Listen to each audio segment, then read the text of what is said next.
Ayan po, so magandang araw po sa ating lahat. Magandang hapon sa mga kasama natin dito sa Jeddah at magandang gabi diyan sa Pilipinas at magandang umaga kung saan man kayo sa mundo. Lalo na po sa ating mga kababayang nanonood dito sa Kingdom of Saudi Arabia at dito sa kabuuan ng Middle East.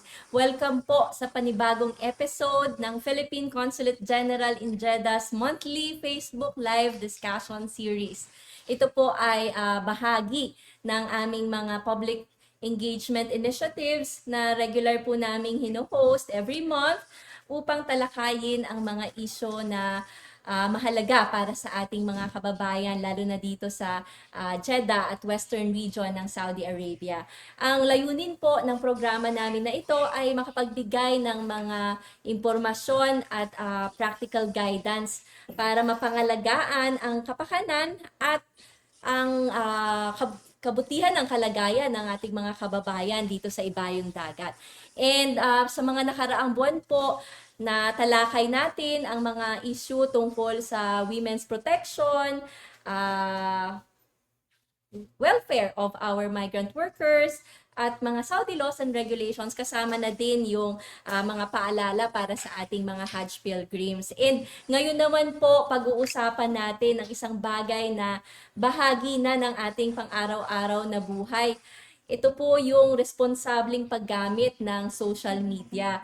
Ika nga nila, think before you click, dahil malaki man ang naitutulong sa atin ng social media, lalo na sa pakikipag-ugnayan natin sa ating mga pamilya, kasama na rin yung ating mga kaibigan, at nakakakuha din tayo dito ng mga mahahalagang impormasyon tungkol sa ating komunidad. Kaya lang po, kasabay ng mga benepisyong ito ay nandoon din yung mga responsibilidad natin na mag-ingat sa ating mga pinopost at sa ating mga sinishare online. And para mas maintindihan po natin ang issue na to, I am honored to have with us ang isa sa mga veteranong news correspondent dito sa Middle East. Siya po ay si Miss Michelle Maxi Santiago. Si Miss Maxi po ay mayroon na pong mahigit 2 dekadang karanasan sa pag-cover ng mga balita at mga mahahalagang pangyayari dito sa Middle East. Siya po ay isang Middle East senior correspondent before ng ating TFCN sa ABS-CBN, and right now she's still with ABS-CBN as a senior correspondent, at siya din po ay nagsusulat at para sa Arab News sa Kuwait, at isa siya sa mga founders ng Pinoy Arabia. And ito pong Pinoy Arabia ay kauna-unahang duly licensed online Filipino radio station sa Kuwait.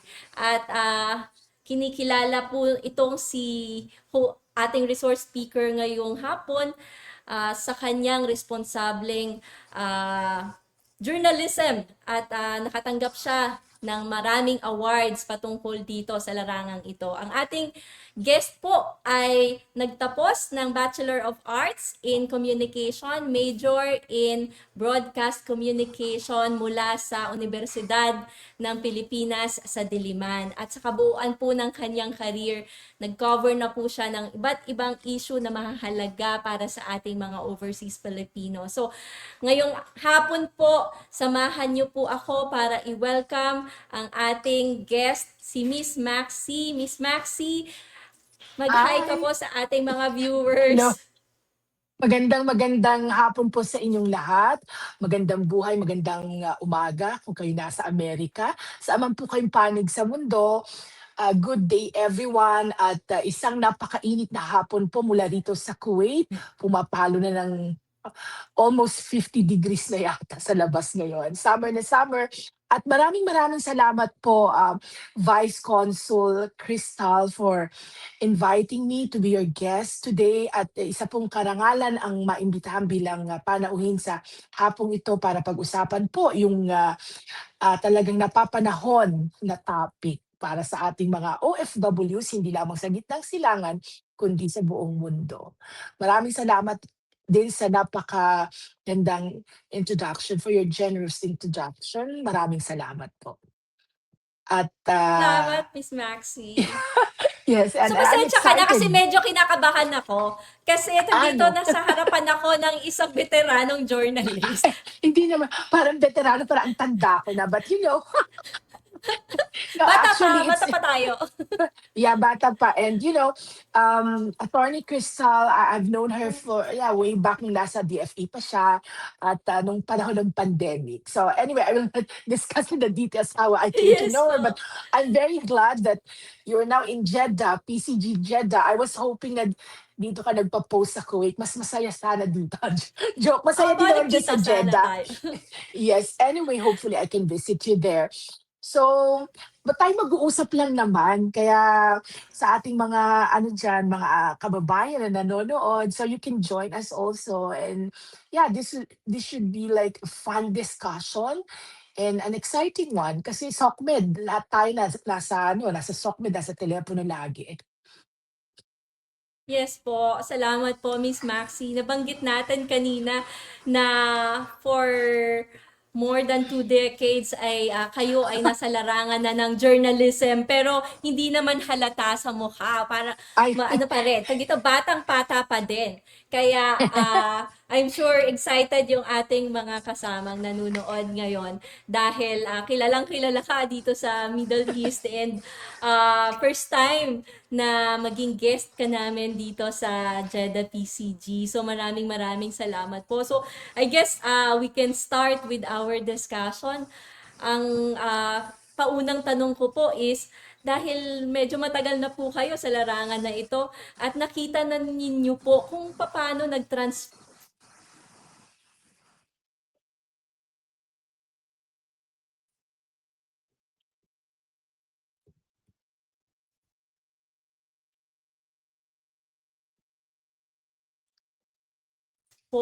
yung Middle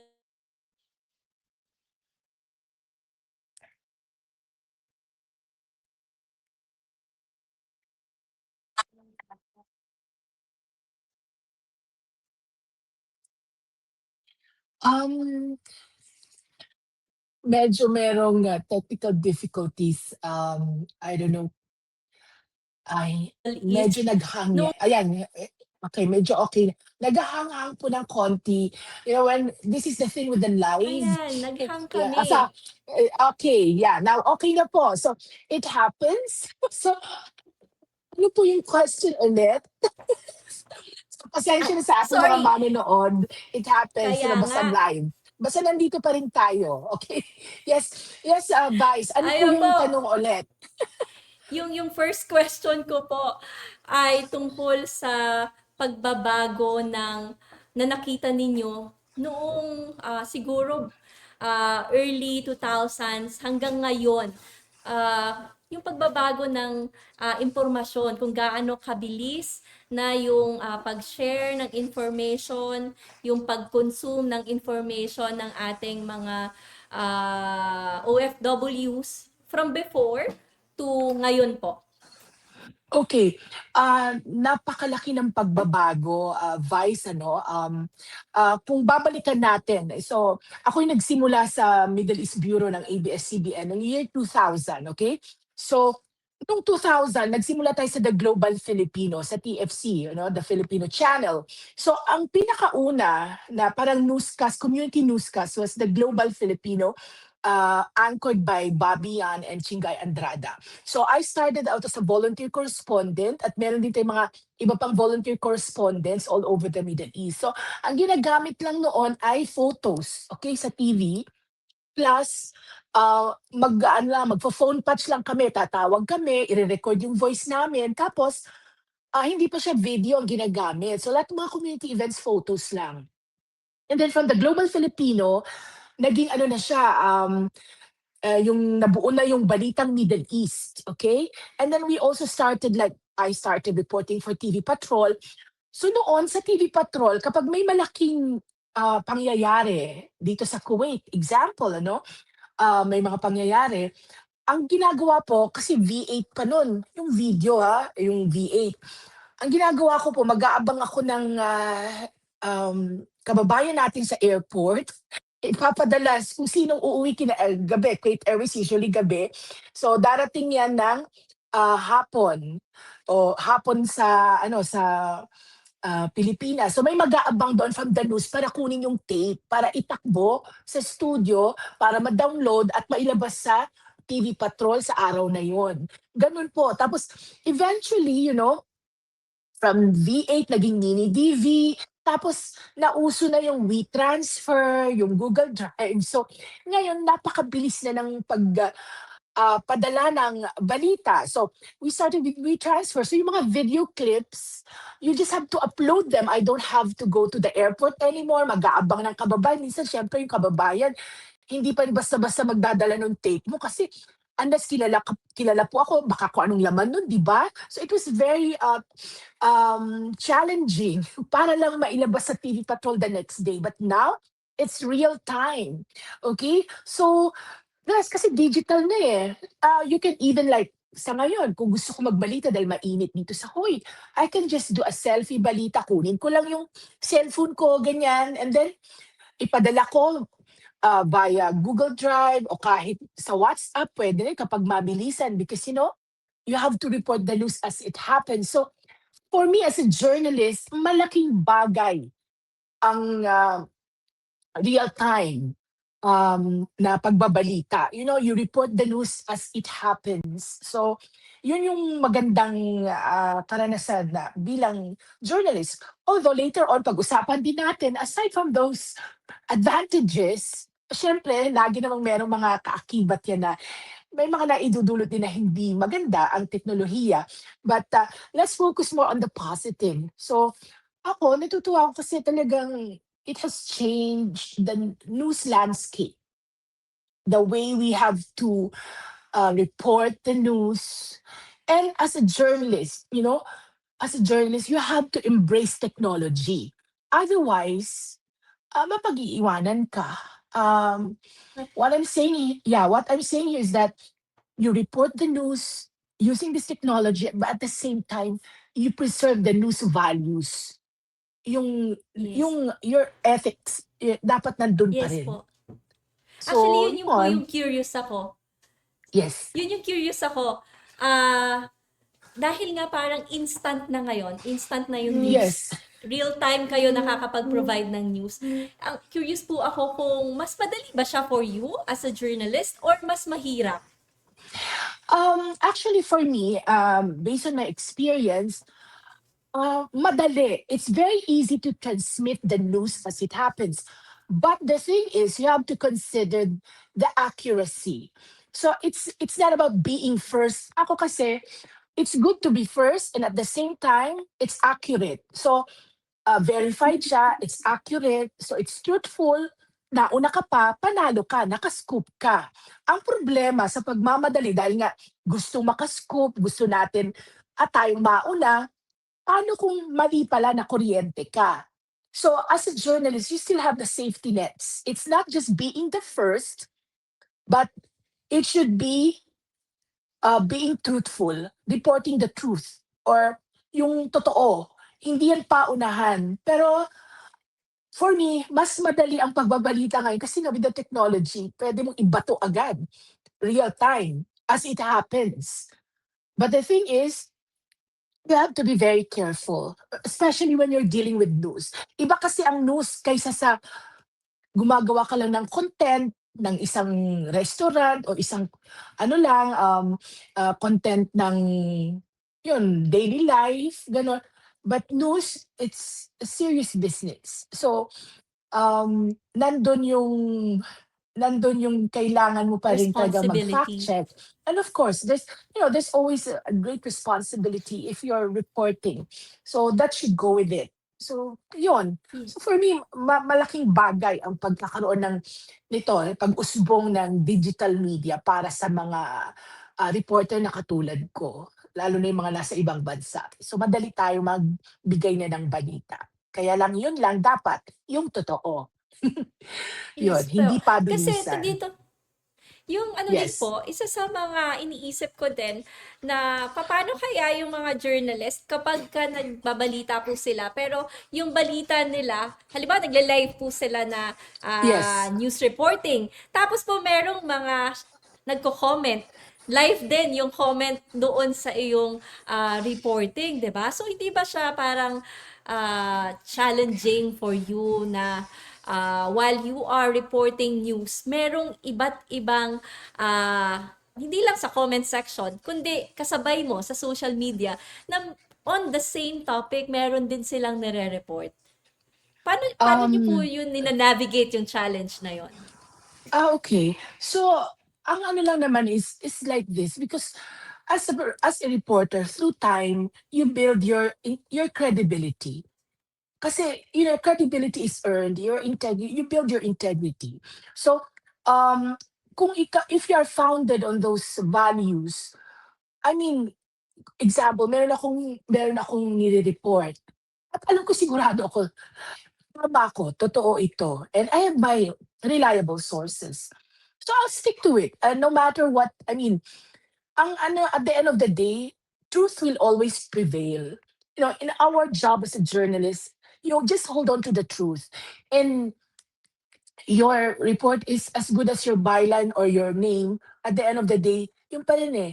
So, ang ano diyan, sometimes if you're reporting live, maraming mga comment. So just let it be. You can deal with those comments later on. Pero ang pinaka-importante is you have to stand by the truth. Ang ano mo dito lang talaga is katotohanan. Kahit bali-baliktarin man yan and you have the proof, you have the reliable sources, so be it. Kahit saan man kayo makarating, you are protected because you have the truth with you. So, yun lang. Katotohanan lang kailangan ng hawakan mo and just be responsible in reporting Yes with po, due consideration. Yes. Yeah. nabanggit niyo po yung be responsible in reporting. Kasi sa Yes. ngayon po, now that we have the social media, ang ang nangyayari is even yung ating mga regular people, yung ating mga laymen, pwede na po Yes. silang gumamit or pwede na silang mag-report through their own social media accounts. And parang sobrang lawak na po talaga yung naging effect ng social media sa buhay ng mga tao, lalo na ng mga OFWs. Especially in the past months na maraming newsworthy na mga pangyayari dito sa ating rehiyon. And paano po kaya sa tingin ninyo yung effect nitong advent ng social media sa buhay ng ating mga kababayan, lalo na yung ating mga OFWs? Yeah, malaking epekto. Actually, looking at on the bright side, malaki ang naitulong ng social media. So, by just, the click of your fingers, information is made available. Tapos, yung iba nating mga kababayan nagkaroon ng kabuhayan dahil sa social media, nag-online selling sila. Tapos, mas madali nila makumusta yung mga pamilya nila. Pag yung mga kaibigan nila, they can keep in touch. Tapos, parang naging ano na, lumiit, parang naging global village na talaga yung mundo na napakadali ng komunikasyon.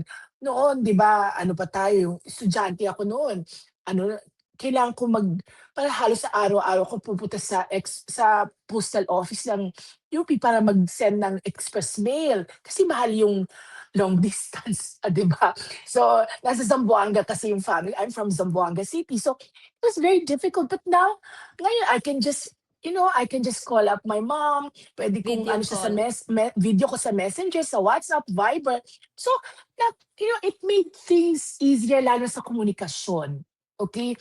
Tapos yung iba nating mga kababayan yun na, naging online sellers, tapos yung iba naman, yung mga influencers. So, they get to earn on the side.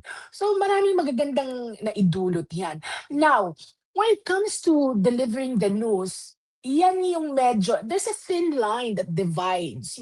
So, content creator, vloggers, and then delivering the news or reporting news. So, actually, I'm happy na marami na puwedeng mag-report, 'di ba? That would be good too. disseminate information. Kailangan ang tanong diyan, tama ba yung impormasyon na dinide-disseminate? Kasi lalo na dito sa Middle East, hindi kasi pareho ang landscape ng Pilipinas at Middle East. Marami tayong mga restrictions dito, culturally, morally, at iba pang mga hindi puwedeng gawin dito. So sa Pilipinas kasi malaya tayo. When I was starting here in 2000, I was reporting for one of the English dailies here. Akala ko hindi ako magtatagal dito ng siguro sabi ko, ang hirap because maraming mga restrictions. Hindi tulad sa Pilipinas, puwede mong tirahin yung mga namumuno sa gobyerno. Dito hindi, you cannot, um, talk against anyone, mga top officials dito. Otherwise, you know, you get deported, puwede kang makulong, gano'n, at marami pang mga restrictions. So, gayon din sa SOCMED ngayon. Kasi lalo na yung mga baguhan pa sa Middle East, baka akala nila pareho lang sa Pilipinas. So, hindi po pareho. So, tingnan po natin. So, may mga subjects na hindi dapat yan kino-content. Kasi tulad dito sa Kuwait, meron tayong Public Morals Department ng Ministry of Interior. So, hindi natin puwedeng, I'm a gender sensitive and I'm support the LGBTQA+ A na ano natin. Pero dito, hindi natin puwedeng ibalita yung mga tungkol sa mga ganyan o di kaya yung mga offensive sa kanila, na mga content, okay? Alam niyo yung mga bawal, tulad yan, bawal ang alak dito, bawal yung baboy. So, iko-content mo ba yung chicharon? Ipapakita mo "Ay, ang sarap-sarap ng chicharon." So, alam mo ng bawal, baka ikapahamak mo pa yan. Bukas, baka tawagan ka na ng CID, ikukulong ka na at idi-deport. The same with alak, akala niyo, ipapakita nagiinom ka, nagla-live pa kayo. So bawal yan, it's a crime. So, sa Pilipinas walang problema, we can do that. So yun yung mga yun yung mga examples, mga halimbawa na puwedeng gawin sa Pilipinas, pero dito sa Kuwait or sa ibang panig ng Middle East hindi pa puwede. Although Saudi now is opening up a bit, kasi noon, nung una kong punta nag-aabaya pa. So ngayon puwede ng ganito lang, okey? Tapos kasi last visit ko, nung, ASEAN GCC Summit na nandun si Pangulong, Bongbong Marcos, Jr. at na-cover po natin 'yan. So, yung Riyadh noon talagang ang Sulmayniyah punong-puno na 'yan ng mga bars, okay? At hindi na natin kailangang magdamit na Abaya. mag-abaya. So, puwede na ang babae Yes. at lalaki. So, it's like, it's changing the last year. So, we can go with the flow pero isipin pa rin natin nasa Middle East tayo, 'wag din tayo sumobra kasi baka ikapahamak din natin. Now when it comes to news, siguro, malaya naman ang lahat na no one would, like ban you or will not, no one walang magpabawal sa'yo na, "Uy, hindi mo puwedeng ibalita yung tungkol sa ang Hormuz sarado na, ang Hormuz bukas na naman." Ang mga gano'n, nagkapirmahan na ang Amerika at yung kabilang bansa na okey na. So, wala namang magbabawal sa inyo na mag-report niyan, gagawin yung news din, pero that's very tricky. Kailangan, you stick to the facts. You do not interpret it the way you want to say it o di kaya dadagdagan, babawasan. At saan yung source mo? Lalo na dito sa Yes. Middle East, kung kayo ay magbabalita, kailangan meron kayong reliable source. May source kayong isa-cite. Otherwise, it will just fall down to fake news. At isa pa, Yes. mahalaga po ang tamang impormasyon, lalong-lalo na sa panahong ito. Kasi kung mali pong impormasyon ang ating ibinibigay, it would cause chaos at ikakapahamak pa po yan ng ating mga kababayan or whoever is watching your vlog or your content. So, gamitin po natin sa tamang paraan ang SOCMED na magbigay ng tamang impormasyon, not just for the clicks, not just for the hits, not just for the traction, and not just for monetization. We have to consider that. Yon. So yun yung mga dapat nating i-take into consideration. attorney. Vice, are you still there? Hello? Ayan, Miss Maxi. Yes, yes, Naputol na naman yes. ulit tayo. I think this Okay is lang. our internet. Pero It's okay. doon ka We, naputol we, sa fake news. yes, what I'm saying is that there's no one stopping you from dealing with news, reporting about what's happening around. Wala pong nagbabawal sa inyo, wala pong nagbabawal sa atin. Actually, I'm happy kung marami sa atin ang pwede magbalita at mag-cascade ng tamang impormasyon. That would really be good. Kaya lang, ang nagiging problema ay kung mali-mali ang impormasyon na ginagawang it's passed on as news. Okay?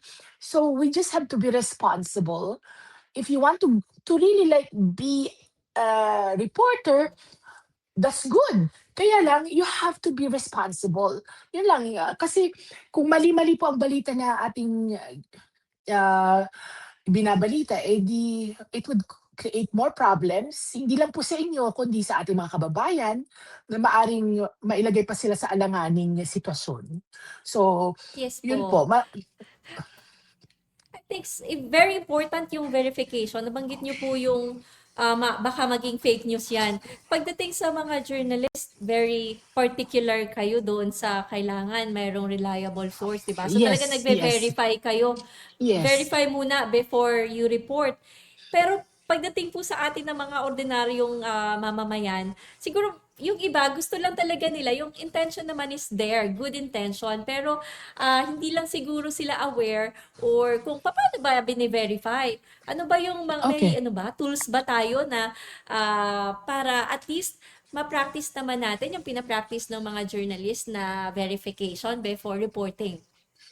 Yes, actually napakasimple lang naman po Vice ang pag-verify. It doesn't need complex steps, okay? Ganito lang po 'yan, ang bilang isang mamamahayag, una, 'pag may lumabas gano'n, online, may ganitong balita, ang una mong titingnan yung mga legitimate sources. Example, yung mga nangyaring tensyon, the past months. So may lalabas na ganito, may sumabog or what, gano'n. So, una mong titingnan ang Ministry of Interior na Instagram o di kaya X account or kung meron sila sa Facebook, tingnan ninyo. O di kaya yung Kuwait News Agency, I'm talking about Kuwait. So, you go to the legitimate sources. So, tingnan mo kung meron ba nakalagay doon. Otherwise, pumunta ka rin doon sa example dito may dalawang dyaryo, Kuwait Times saka Arab Times. Kung kinerry yun sa website, so mga steps na pwede nating gawin. So, you consider first the source. Tingnan niyo ang source. Sino bang nagsabi niyan? At tingnan niyo kung saan nanggaling. So, pwede niyo i-check din ang website. O di kaya yung page nung kung sa tingin niyo naman yung page ng tao na yun, clickbait, clickbait lang, puro mga fake news naman. So, bakit mo paniniwalaan? That's one. Then, second, you read beyond the headlines. Kung nakita niyo yung headline ganito na um, merong hindi namang kapani-paniwala, ipagpalagay natin, ah, hari ng isang bansa na alam naman natin Muslim, naging Katoliko kasi nag-viral yan, eh. One time may ganyan. So, siyempre bilang Katoliko, masaya ka, "Ay, hari ano, nag-ano siya, naging Katoliko," gano'n. So, ise-share mo din without verifying. That's fake news. Okay, so titingnan mo muna saan pa 'to nanggaling, meron bang ano, do'n sa website na 'yon. So, you read beyond the headline kung palagay niyo hindi naman 'to kapani-paniwala. Tulad yan si Ala daw, may nagkagusto daw na isang prinsipe at binigyan ng ano, so dun pa lang medyo doubtful ka na dun. So pero kung gusto pa niya i-share, share it at your own risk. Now, there are also some fact checkers, you can there are trusted platforms like Snopes o di kaya yung PolitiFact. Sa Pilipinas, meron din tayong mga fact checkers na ano, so you can Google anong fact checkers ang gusto niyong gamitin, puwede rin po 'yun. Though ang Meta ngayon meron na sariling ano, parang may AI sila na chine-check din yung mga fake news. So meron na sila hindi tulad before ang Facebook, okey na ng okey. Then tingnan ninyo, i-analyze lang talaga ninyo and then siyempre i-check din niyo yung biases ninyo. Minsan kasi 'pag yung fake news, yung hindi totoo, then parang naaayon sa ating paniniwala, naaayon sa ating sinusuportahang tao o di kaya naaayon sa ating kinagisnang kultura. So we embrace it kahit fake news. So let's be wary, maging cautious tayo. So yun yung mga simple steps. So at siyempre mahalaga din kung kanino nanggagaling yan, kung sino ang source, parang gano'n. So as I've said, bilang isang reporter, you build your integrity through time. So and as a media organization, you also build your credibility through time. So pag nanggaling na sa ganito, must have been verified. Example po, itong Pinoy Arabia, it's an online Filipino radio station here in Kuwait. So we were granted license by the Ministry of Information of Kuwait, and we're the only one. But we went through really like yung grabbing screening before we were granted like a 10-year license. So I always tell my team, our team na, if you're not sure of the information, then just say, babalikan ko po kayo, I'll try to search. O you do not say, baka, kasi siguro. Kasi pag sinabi mo na broadcast mo na yan o na-share mo na yan, it's out there. So, any information could save or could put anyone in trouble. So we just stick to the truth. Yun po. Yun po, dito, yung next question ko is actually related dun sa last na sinabi Yes. ninyo. Kasi there could be consequences. There could be consequences Yes. kapag nag-share kayo ng something that might not be correct or might be outright false. Pero yung iba, nagsasabi sila, opinion ko to eh. Ito, nag-agree ako doon sa sinabi niya. Opinion ko to, kaya shinare ko. Pero ano po ba yung maaring maging consequence kapag nakapag-share ka ng something na outrightly disinformation talaga siya, fake news or misinformation sa iyo as a person and even sa community. Yeah, okay. So, um, malaking bagay malaki ang repercussions kung lalo na dito sa Middle East. Sa Pilipinas, pwede pa eh, parang anything goes eh. Pero dito sa Middle East, they're very particular. For example, the past months during the Middle East tension, okay, if you have noticed, actually at the onset, halos lahat ng bansa sa GCC naglabas ng advisory to not share anything that pertains to any explosion, um, or do not take photos, and do not put anything. So, nung una, dito sa Kuwait, mayroong mga nag-share, nag-post, yung sumabog yung Terminal 1, yung airport. So, pero nung oras na naglabas na yung Ministry of Interior, they took they took them down. Talagang sila mismo kasi natakot sila because the Ministry of Interior is very clear na merong criminal liability.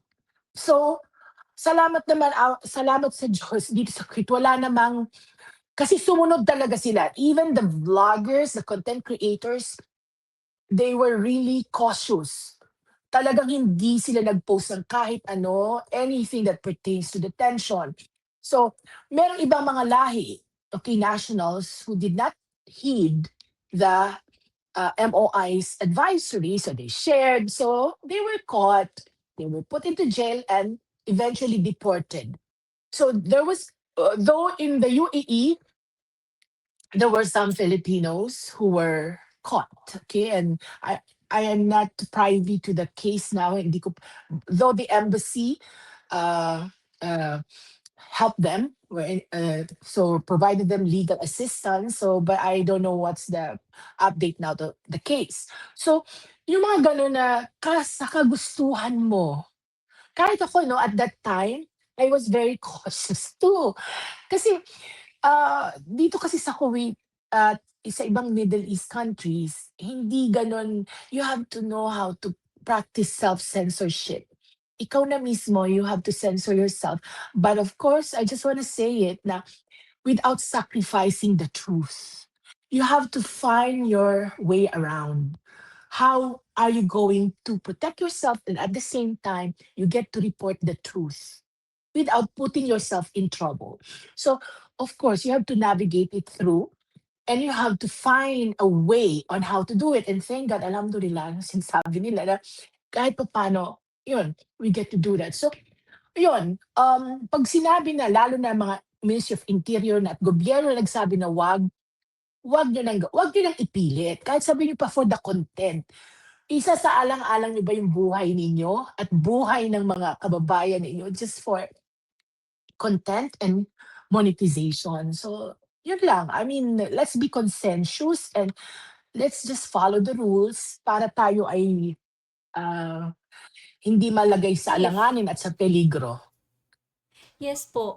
And actually, siguro po, mahalaga din na mag-follow ka doon sa mga ah, Ministry of Interior, Ministry Yes, of yes. Defense, para at least alam mo na yung ito, bawal pala yung ganito, bawal pala mag-share Yeah. kapag ka may nakita akong video about an explosion, or bawal palang mag-take ng photo or ng video kahit na isi-share ko lang naman siya sa mga kaibigan Yes. ko or sa family ko. So, mahalaga siguro na mag-follow sila not only sa mga content or influencers na kakilala nila or fina-follow nila, but also doon sa mga government verified na mga sources and even yung mga news. Like for instance, kung sa inyo po sa Kuwait, yung inyong, tama po, may dalawa po na uh, media, Diyan, Arab News, Diaryo, Arab ah, News at saka Arab Arab Times Times, saka tama Kuwait ba? Times. At saka Yeah, Kuwait that's Times.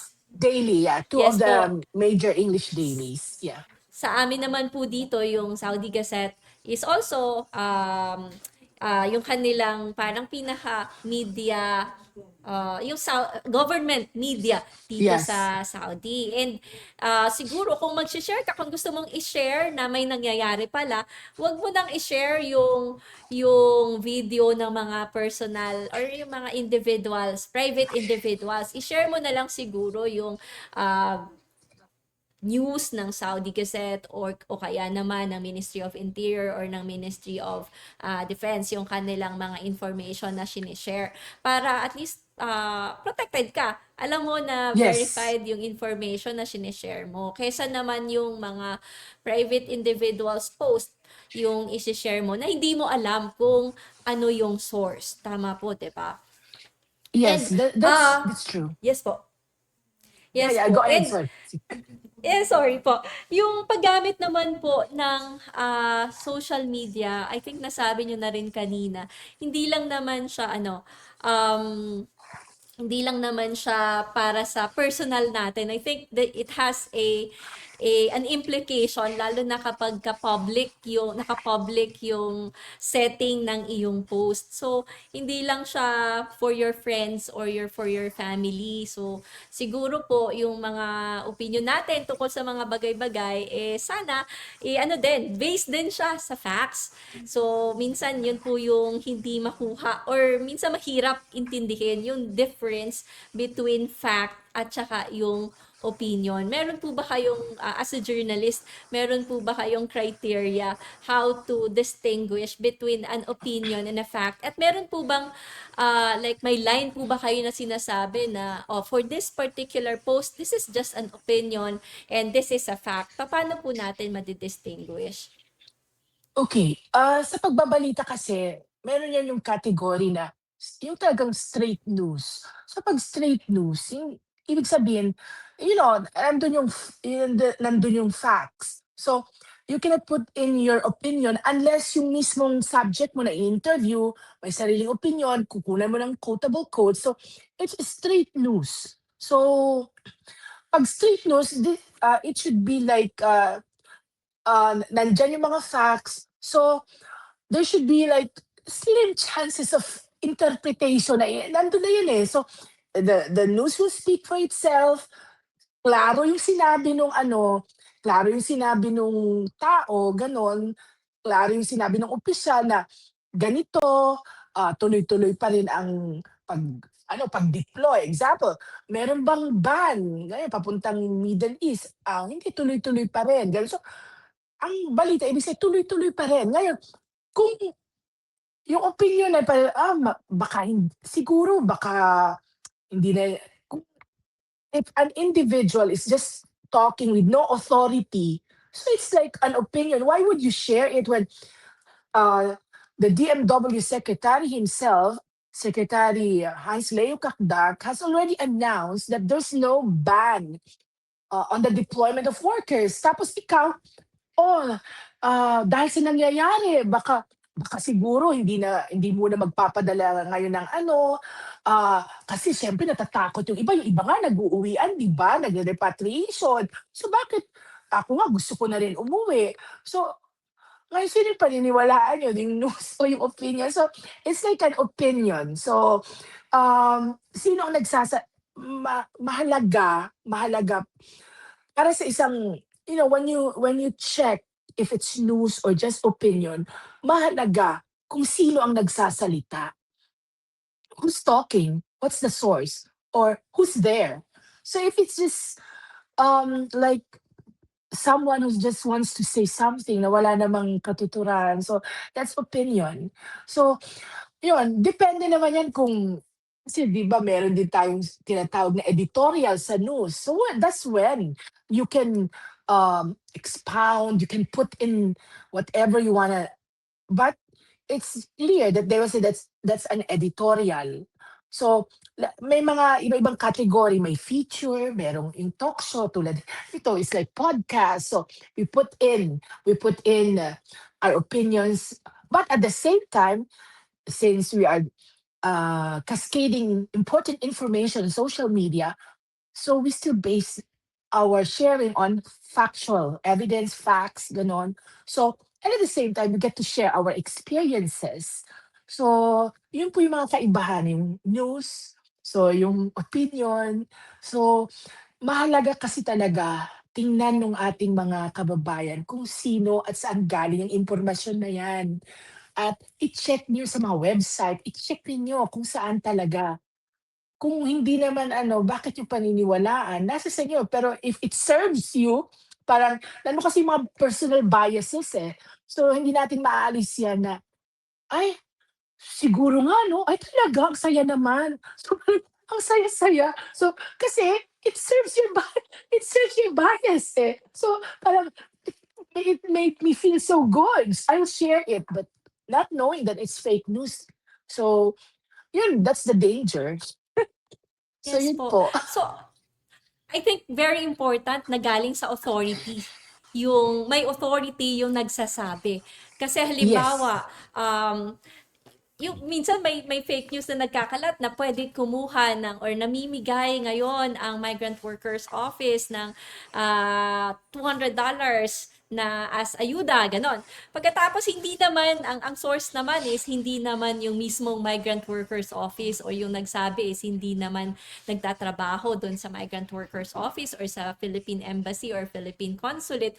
So siguro kapag ka ganon, i-check mo muna doon sa mga websites or sa mga social media pages ng authority mismo para malaman kung totoo ba yung sinabi ng individual na yon. Kasi kapag ka-shinare mo na yon at nakita na yon ng kaibigan mo, baka, syempre, yung kaibigan mo may trust din sa'yo, baka naniwala na sila yan, magkakalat na siya in public without verifying yung veracity ng information. So, very important po.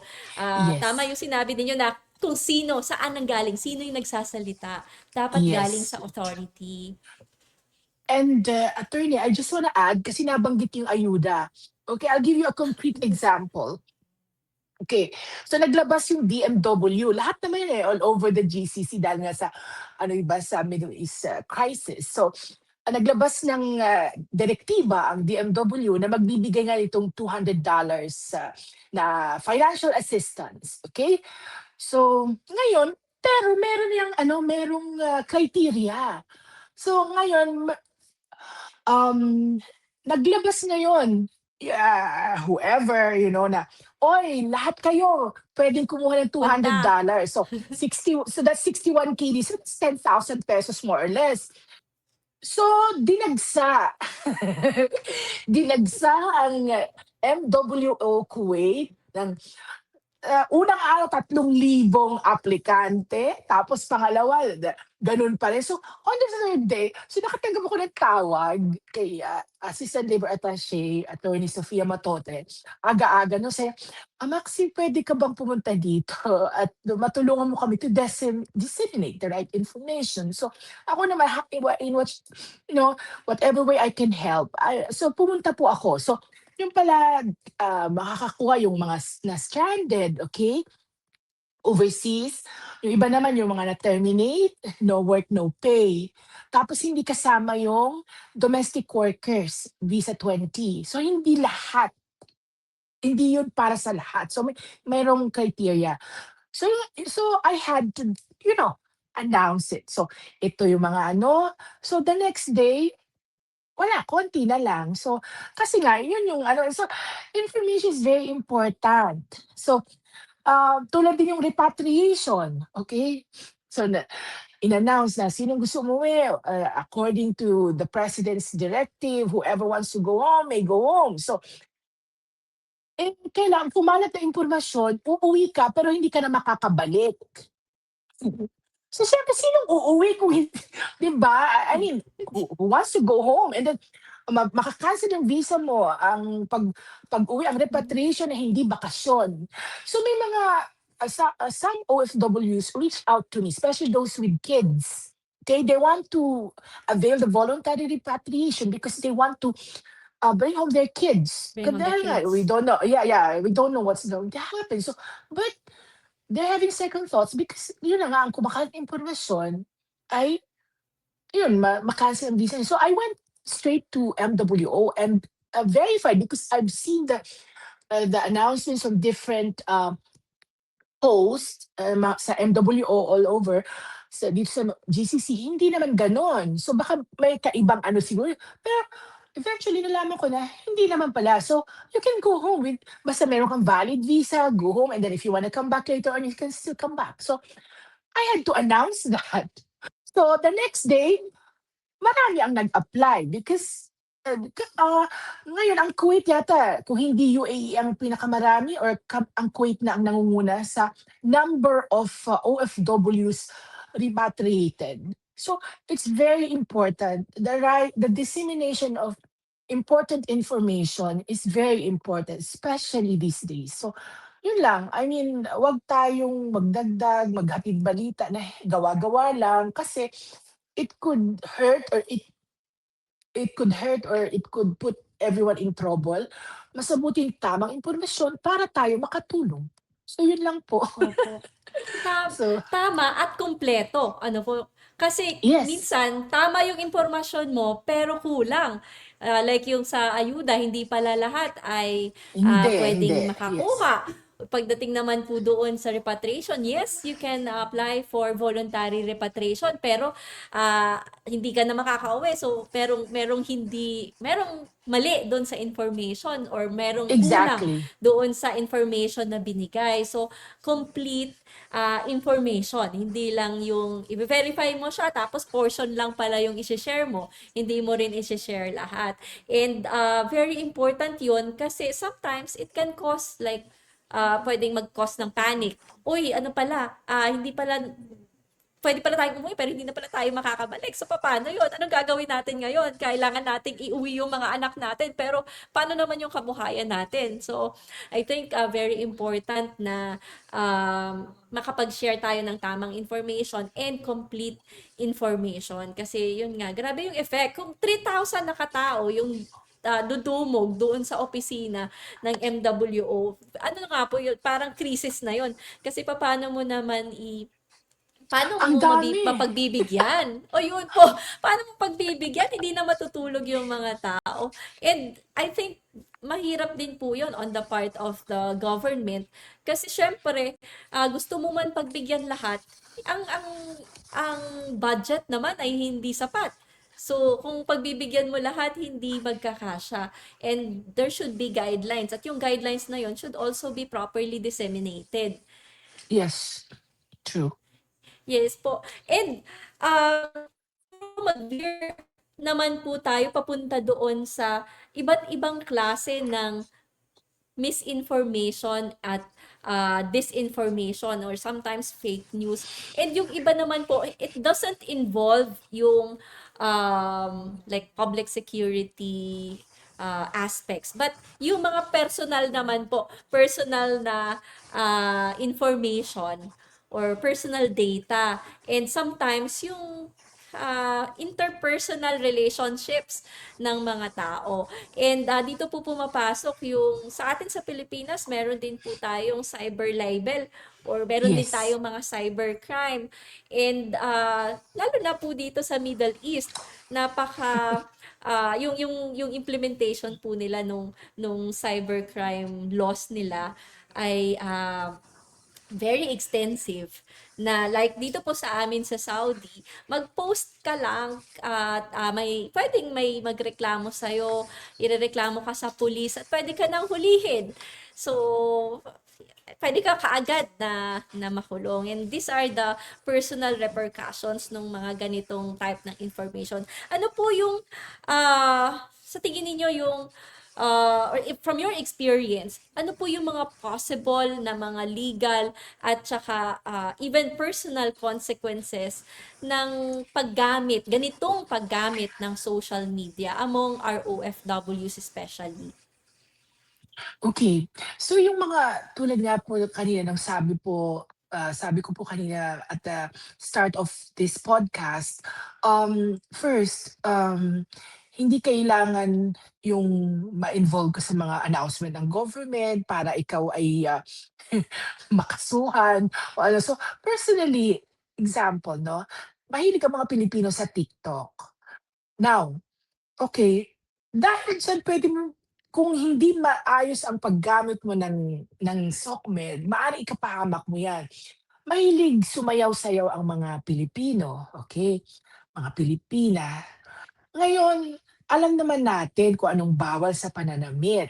You have to dress up decently, okay? So, I'm not yet going to the cyber libel thing. Only the person, how you will put yourself into trouble by using this SOCMED because we're not in the Philippines. So, nandiyan ka ngayon sa Gulf, kasi tambayan minsan 'pag Friday yung seaside, kaya ngayon masyadong mainit. So, 'pag medyo malamig ang panahon, nandiyan halos at yung mga iba-ibang expats. So, siyempre iba so, yung talagang hindi dapat na sinusuot yung micro mini, miniskirt o yung hapit na hapit, tapos magsasayaw ka sa gitna ta's ang daming mga lalaki, gano'n. So, ivi-video yun, magva-viral ka. Chances are kinabukasan baka ang CID dadamputin ka na for indecent, public exposure, gano'n. So, sa atin sa Pilipinas kahit mag-bikini ka, sumayaw ka, wala namang I mean, mag-miniskirt ka, walang problema, pero dito hindi, eh. So, actually in the past may mga na-deport na dito because of that, you know, doing these, things, publicly. So, yu tapos, ipo-post sa SOCMED, magva-viral. And at tulad nga ng sabi ko merong, ah, morality department ang Ministry of Interior dito sa Kuwait. So kung hindi naaayon ang iyong ginagawa sa kanilang batas, sa kanilang kultura, ah, yun, maaari kang magkaroon ng yung parang threat to the country, parang gano'n, threat, to the, ah, National yung security threat. hindi na not necessarily national security threat, pero more on the Correct. public morals. Public interest, public So morals. public morals. So parang bad influence ka. So yun yung mga so kaya nga tulad ng sabi ko, yung umiinom diyan, so I mean, pinagbabawal dito ang alak. Now if you insist, if you happen to have access, sarilihin niyo na lang, pero hangga't maaari, 'wag na lang 'no? Sumunod tayo sa batas. So ayun, then yung cyber libel naman, napakalakas din ng cyber libel law dito sa Kuwait. So, talagang yung cybercrimes ganyan. So, once na mapatunayan, so ikukulong ka din agad tapos, lilitisin. So, deportation din, you have to pay the fines, lilitisin ka, gano'n. Tapos uwi. So, at the end of the day, lagi nating itatanong sa ating sarili, bakit ba tayo naandito?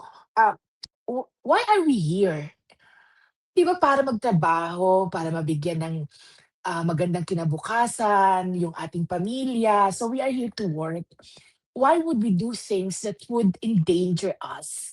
Okay, SOCMED is nice, it eases, yung pinaka-platform, they ease our, homesickness. So, swerte natin we have access, may telepono tayo. So, puwede tayong manood dito, kumuha ng balita, puwede makipag-usap sa mga pamilya. So, gumawa na lang tayo ng mga bagay na hindi natin ikakapahamak. So, tulad niyan, kung merong utang sa'yo ang OFW, hindi nagbabayad, tapos ilalagay mo yung picture niya, lalagay mo yung pangalan niya, eh, di sa sa Pilipinas, kahit sa Pilipinas yata puwede ka na ng kasuhan, lalo na rito.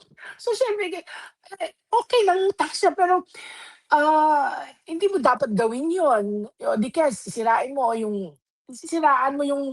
yung kababayan or anyone you post, so it's like doxing or putting the information. So, it's already intrusion of privacy, yung mga dapat na hindi na ilagay sa publiko, ilalagay mo. So, you can be held liable for that and you can be charged with cyber libel. So, yung mga gano'n siguro mag-ingat na lang tayo. Ayan, I have to clap because our studio is eco-friendly, so nawawala yung ilaw. Anyway, so kailan ng movements. So yun po, advice. So yun yung mga instances na akala natin, ano lang, happy-happy lang, eh. So parang happy-happy ngayon, so iyak bukas. So parang gano'n, 'wag gano'n. So we are here to work, we have to think of our family, and at the same time, have fun. But fun that will not put us into trouble. So yun lang naman, sumunod lang tayo sa batas, tiis-tiis lang 'pag bakasyon kahit mag-short shorts ka diyan, super short shorts, walang problema. Pero dito sa Middle East, yun, we have to, respect. We have to be Yes. sensitive to their culture, yeah, Yes. to Yes po. whatever practices they have. So yun lang, I mean, Yes. just put it in mind. Simple lang naman yun, eh. Sumunod ka lang sa Yes po. batas, ayos yan. Yes, actually, ang lagi po naming sinasabi, we are guests here. Of Guests course. tayo sa bahay nila. Kung ikaw din naman, 'di ba? Kung meron kang guest sa bahay mo, gusto mo ginagalang nung guest mo yung sanctity ng iyong home. And the same is true for us, for all of us here abroad.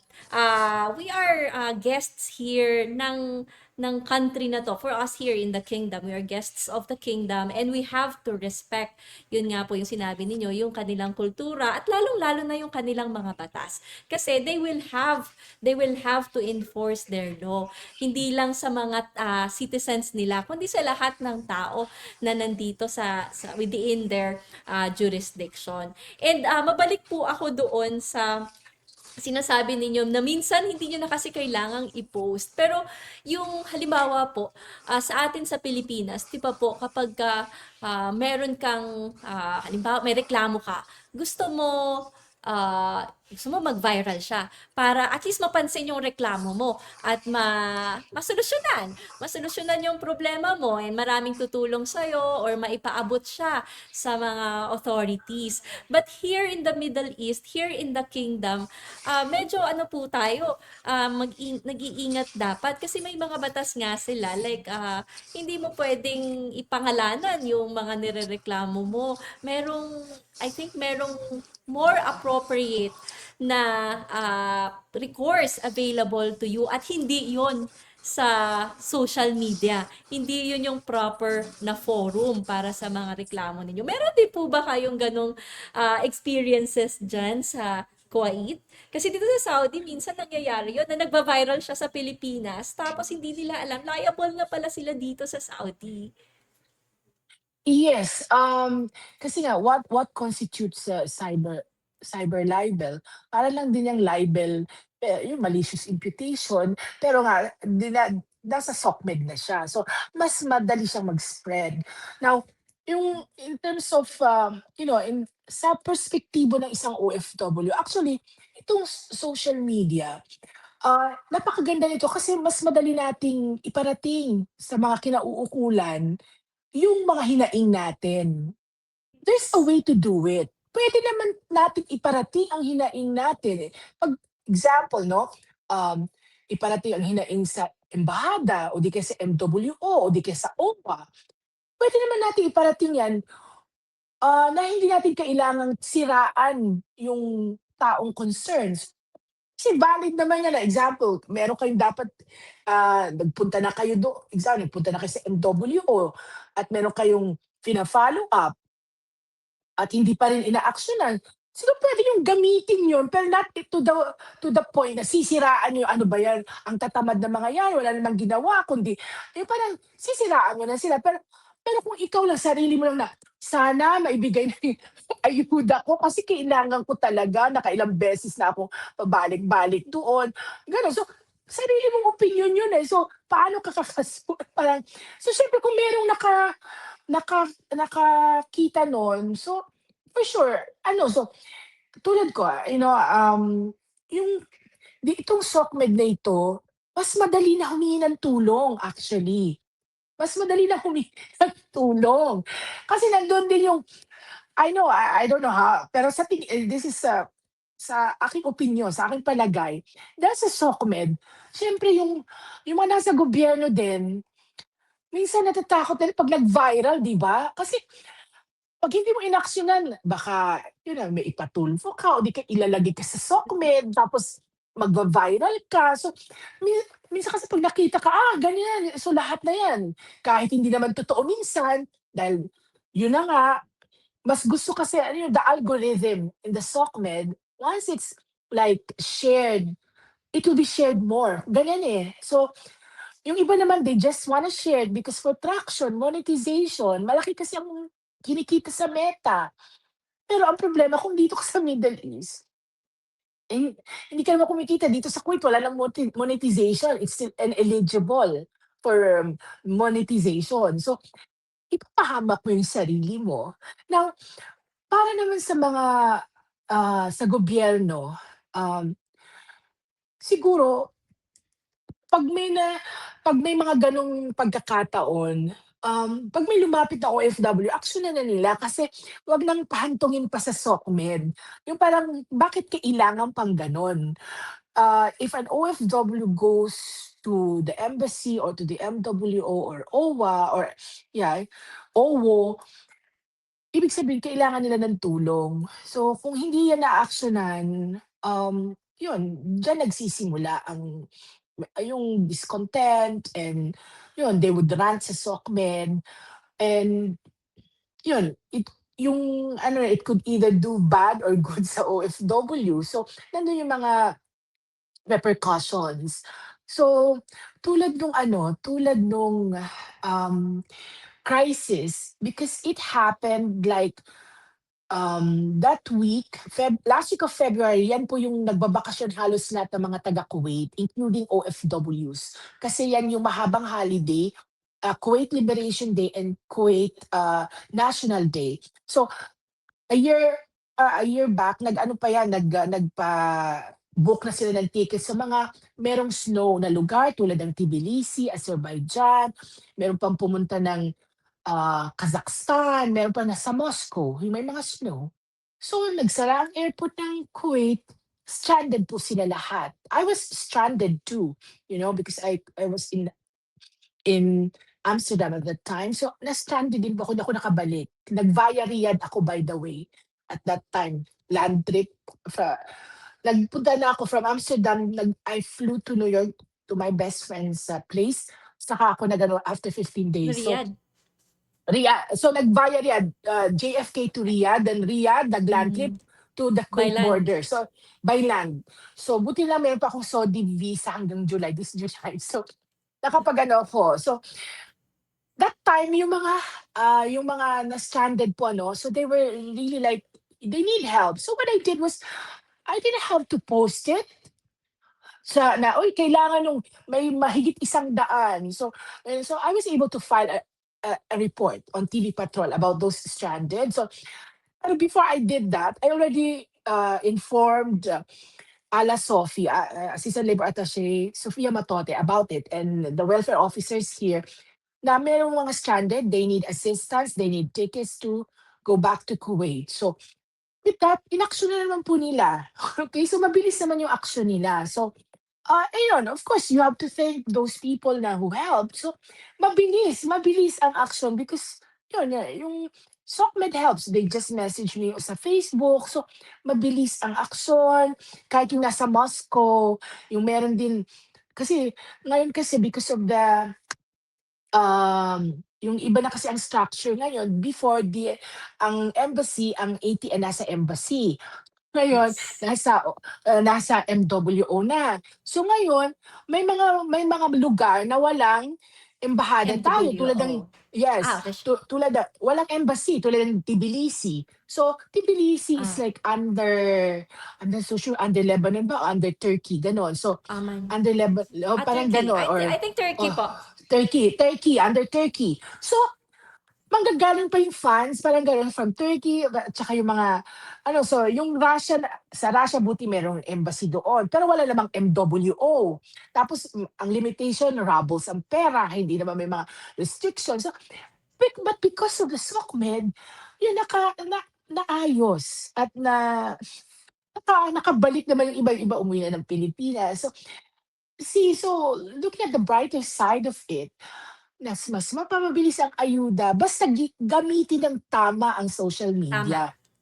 Pero kung Yes. unahin natin titirahin, eh, siguro last recourse na yon kung talagang paulit-ulit ng Walang pumunta because action. ako personally, I deal with the ano, yung parang mas gusto ko yung face to face rather than doing the uh, posting. Siguro last resort ko na yun, yung talagang wala na talaga. So I had to call you out. I mean, wala na. Tapos I have already gone to your office several times, wala pa rin. So siguro that's the time. But as much as possible, let's use it responsibly. So yun lang. At wag nating gawin ito na ikakapahamak natin. Kung lagi yung tandaan na ikabubuti ko ba ito? Ikabubuti ba to nila? Before you click, you share. So yun po, Vice, I'm just, setting some examples para sharing to you na kung gaano nakakatulong ang SOCMED maging sa mga nasa pwesto. Because you get to learn instantly. Anong kailangan? Anong pwede namin gawin? Yan ay kung aaksyon naman ng agad-agad ang sino mang nakaupo sa embahada, sa MWO o sa OWA. So, nandun na yan. So, it's up to the officials and it's also up to the constituents how they deal with this SOCMED. So, responsibly. Yes po. So, yeah. Yes po. I think the keyword po talaga is yung responsible use Yes. or using of social media responsibly. Kasi I think nasa ano rin nasa objective mo nung nag-post ka. Ano ba yung objective mo nung pinost mo yung isang kwento or yung halimbawa yung opinion mo or yung reklamo mo? Is it to seek recourse? Is it to share your experience lang? Or is it to uh, malign a particular person? Kasi depende doon sa objective mo, maiisip mo siguro kung meron pa bang better way.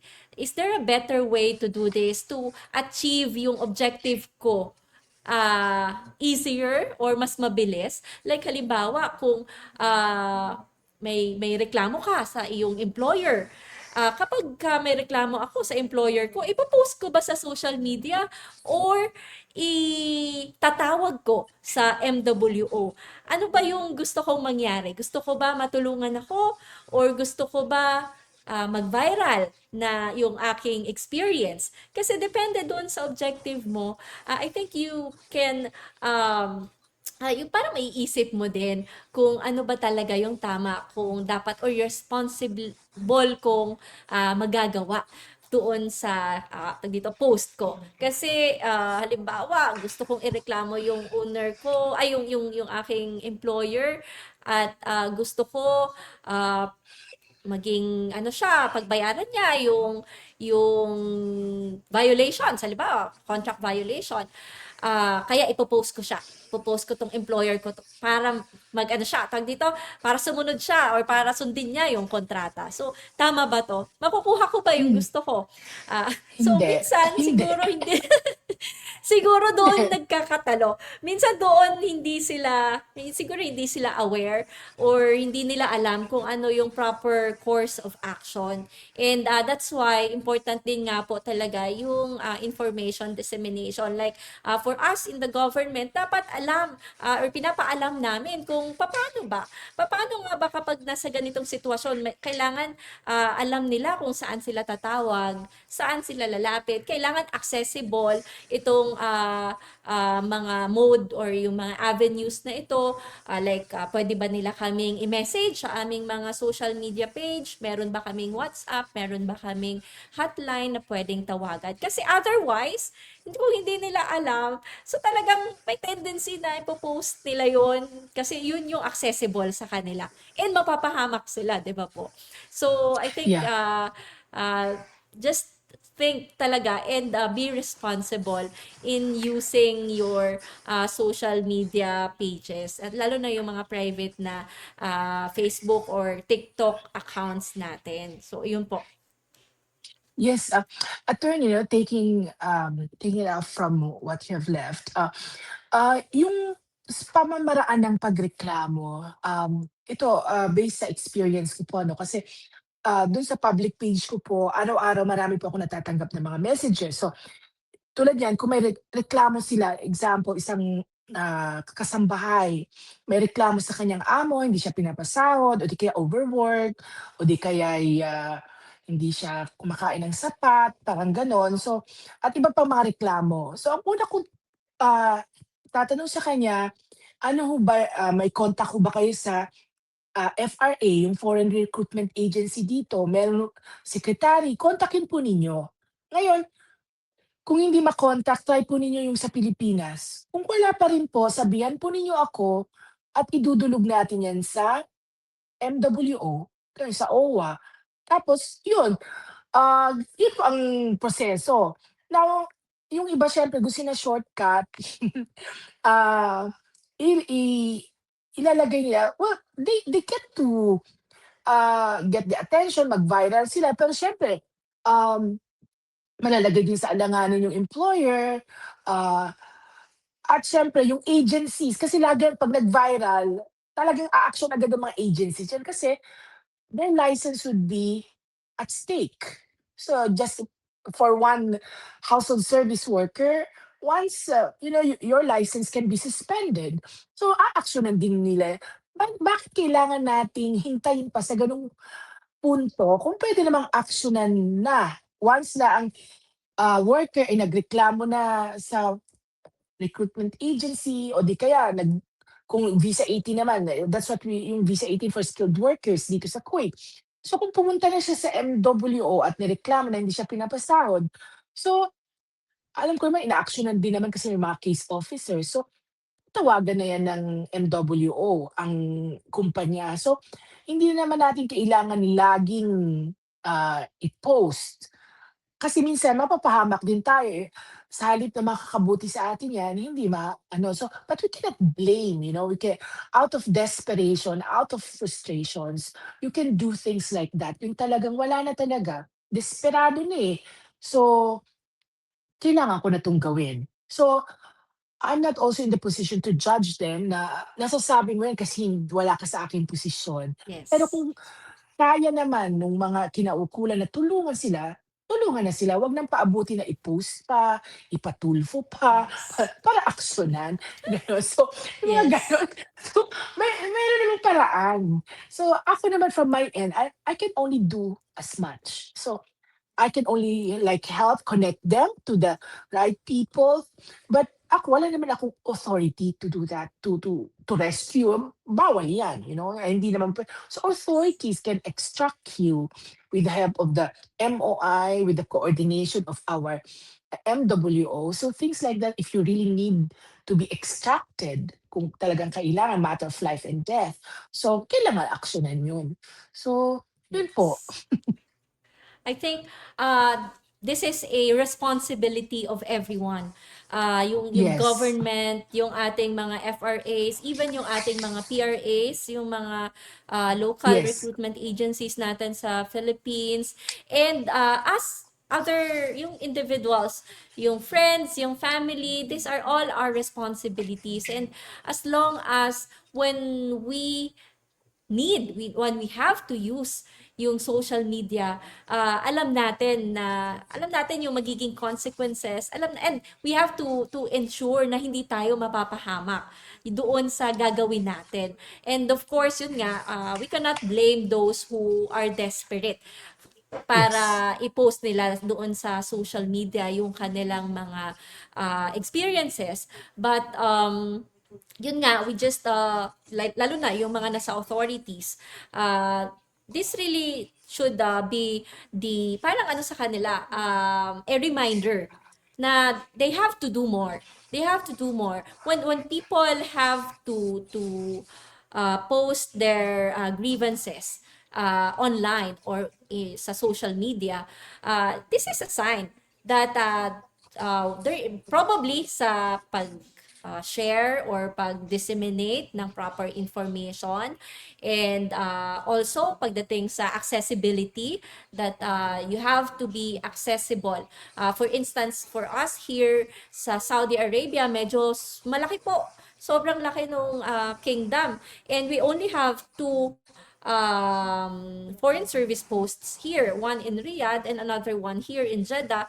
But we have three MWOs, meron dito sa Eastern, yes, sir. Jeddah, sa Riyadh, and sa Al Kubar. But even then, marami pa rin po na malalayo sa amin. Like, for instance, Tabuk is about 12 hours na land travel from Jeddah. That's our northern region.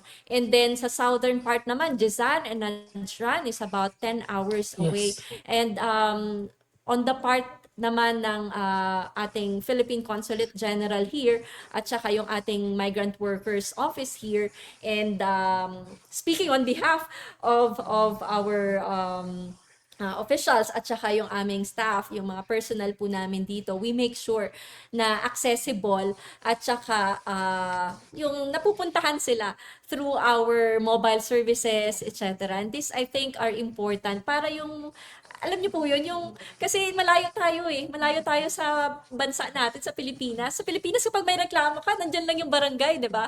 Nandyan lang sa, sa unahan, sa Yes. kanto, yung barangay. Pero nandito tayo sa abroad, lalo na dito sa Middle East, minsan nasa desierto tayo. Feel na feel mo na malayo ka at nag-iisa ka. So, yung makita mo lang na may lalapitan pala ako. Meron akong malalapitan na alam ko tutulungan ako. So I think on the part of the authorities, government authorities abroad, yun yung isa sa mga ano nila, namin, yung isa sa mga challenge sa amin is to make sure na visible kami, and para yung mga tao alam kung saan sila lalapit. Otherwise, Yeah. tag dito, where will they turn to? Doon lang sa accessible sa kanila. And that is yung social media. And kung hahayaan namin sila doon, baka mapahamak pa sila kung meron silang hindi magandang masabi, di ba? So, ayun po, that's a challenge for us, especially for the foreign service posts and migrant workers offices and OWA offices here abroad. Ayun po. Ano ko lang po Uh, yun, naisip ko lang po yun after nung sinabi niyo yun. yeah, actually, PCG in Jeddah, it's doing a great job. You're doing a great job, a vice consul, not because kausap ko po kayo ngayon, but I have seen, kasi I'm following your page. If follow ko halos sa tang pages na mga embassy sa Middle East, kahit sa Middle East. Europe or kahit sa States, all over. So, kung saan marami mga OFWs, I follow them. So, you're making use. So you're making a good use talaga of the SOCMED. Nakikita ko kasi you inform the Filipinos in Jeddah, yung karatig lugar na sakop po ng PCG, kung ano nangyayari, tapos kung meron kayong tinatawag yan dati Embassy on Wheels, yung yung mobile consular services. Tapos tulad nito, this podcast. I mean, this is a great initiative coming from, although some posts have been doing this also, but uh, here in the Middle East, I don't know if meron bang nagpo-podcast na, though here in Kuwait, seasonal, just like yung time ng crisis, we did like live interaction together with our ambassador, His Excellency Jose Cabrera III, and Assistant Labor Attaché Sophie Matote, and the welfare officers here in Kuwait, Lorna Obedoza and Emmanuel Diaz. So, yun, yung interaction is very important. So, yun, puwedeng gamitin actually, make good use of, i-maximize ah, ah, yung i-maximize yung, mga benefits na makukuha sa SOCMED. Tulad yan sa Saudi, dahil ang dami, ang lawak, 'no? So how are you going to reach all these peoples? With this Yes. podcast, you can reach. Tapos yung by featuring, outstanding OFWs, well, in your area, it's also Western good. region. Your Western region, Western, Central, and Eastern. Ano? So, yun. So, malaking bagay yan. Although doon sa Eastern, malapit lang yan sa Kuwait. Kaya lang, hanggang ngayon, they're really hoping to have a consulate there, but I don't know. So, siguro, hindi pa siguro napapanahon. Marami din tayong mga Pilipino sa Eastern. So, malawak ang saklaw na, so you can reach more and do similar things like this. So hindi lang yung Eh, ganitong podcast, marami pang puwedeng gawin sa mas madami SOCMED, pa.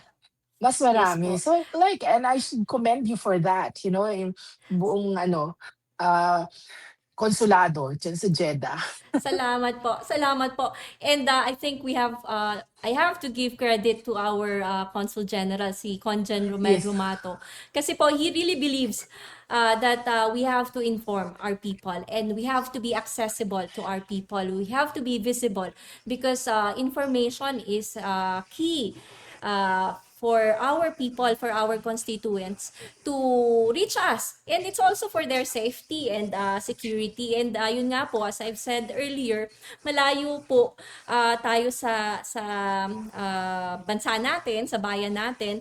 And napakalawak din ng aming jurisdiction. And nandito po kami sa Jeddah. Pero hindi lang naman Jeddah yung siniserbisyohan ng konsulada. Meron po kaming yes, pitong region outside Makkah region. Meron pa kaming mga maraming cities at they deserve the same service that we give to our constituents here in Jeddah. Kaya as much as possible talagang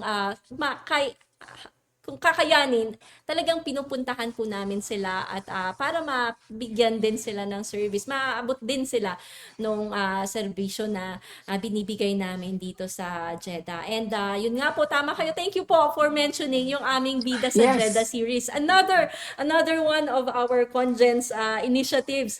Kasi sabi niya po sa amin, hindi tayo dito sa Saudi, ang dami-dami nating success stories. Pero yung mga nagva-viral, yung mga medyo hindi magandang karanasan ng ating mga kababayan dito sa Jeddah and sa Western region. So, maganda naman na ma-feature natin yung yes, mas marami pa nating kababayan who were successful in their journey as OFWs dito sa Jeddah. Para naman yung mga bago pa lang pupunta, may matutunan din po na lessons dun sa experiences nila. Hindi naman yung, tsaka yung mga pamilya natin sa Pilipinas, hindi naman sila like matakot na pupuntang Saudi. Alam niyo naman po, lalo na nung unang panahon, pupunta ng Saudi, naku, mag-ingat ka doon, etc. etc. Parang takot na takot sila for us. Pero kung ma-feature natin yung mga ganon, and siguro lumabas din siya sa social media, iisipin din naman ng iba, naku, may maganda akong future. At saka, whatever, kung ano mang pinagdadaanan ko, I think may ibang tao na nakapag-succeed. So, kaya ko din. Kaya ko rin mag-succeed. So, yun po. Thank you. Thank you yes. for mentioning yung Bida sa Jeddah series. Yeah, that's true. I mean, um, we should not only focus on yung mga problema, we should celebrate the success of OFWs. So maganda din ipakita yung galing ng Pilipino, hindi lang puro problema. So yun maganda, so the SOCMED, it's really a great venue to celebrate the success of OFWs. At yun na nga, si Conjen Romel Romato, I get to meet him yung nandun sa Riyadh at that time. So yeah, at nakita ko rin the update. Buti pa kayo, nauna pa kayo, meron na kayong UP alumni dyan. Dito sa Kuwait, gusto ko ba, parang hindi ko alam kung ilan taga-UP dito. I mean, so I'm updated, you know. So sabi ko, buti pa siguro, it's about time na mag-set din kami dito ng alumni association. So, anyway, so yung mga ganong updates, so you get to see what's happening in Jeddah and the nearby areas. Kasama pa rin ang Asir region, di ba, sa inyo? So, Yes, ang laki opo. talaga ng saklaw ng PCG dyan sa Jeddah. So, yeah, you're doing great. Especially Thank you. on SOCMED. Very active yung page nyo eh. Ano siya, active siya, masaya. It's a happy page actually. You get to see, aside from the no, the usual advisory, so maraming action. Ay, ganun. So, I mean, that's one way of keeping them updated. At the same time, mas ano siya, inviting for them to reach out to you. Diba? So, Yes, yes. it's really good. It's really good. Yes po. One of our objectives is yung maipakita po na this is your government. This is your government. This is what we do inside, and wag po kayong mag-aalangan na lumapit, dahil pag lumapit kayo, ito yung mga makikita ninyo. Ito yung mga makakasalamuhan ninyo. That's why we want parang yun nga po, very inviting. We want to invite them to come to us. At regardless kung ano yung problema man yan o hindi problema yung ilalapit nila sa amin, still, this is your government working for you. So gusto po namin yun. I'm sure all of us sa buong mundo po, saan man sa mundo, lahat po ng foreign service posts, MWOs, and OWAs are working for the welfare of our nationals. Pero yung goal po ng aming social media is content is para maipakita sa mga kababayan natin na nandito kami, nandito yung gobyerno ninyo. And we are here to serve you. So, yun po. Thank you po. Thank you po for recognizing our efforts. Salamat po. And I think nag-veer away na tayo, Miss Maxi. Siguro, Ay nga, marami na balik rin naman tayo tayong ulit. matapos. Pabalik tayo dun sa, but yun nga po, ang responsible use of social media, hindi lang sa mga private individuals. I think pati yung mga government social media pages should also make sure na responsible yung use ng social media. Not only responsible but siguro another word, responsive sa Yes.